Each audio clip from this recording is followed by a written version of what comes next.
ఒక ఊరిలో తాళాలు బాగు చేసే రిపేరింగ్ షాప్ ఉండేది. ఒకరోజు ఆ దుకాణ యజమాని తన పని పూర్తయిన తర్వాత తన దుకాణాన్ని మూసేసి ఇంటికి వెళ్ళిపోయాడు.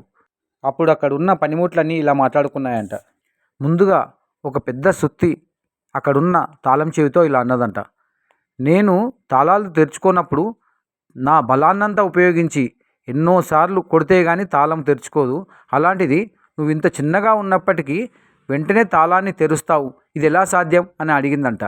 దానికి ఆ తాళం చెవి ఇలా సమాధానం ఇచ్చిందంట, నేను ఎప్పుడు కూడా నా బలప్రయోగాన్ని ఉపయోగించను.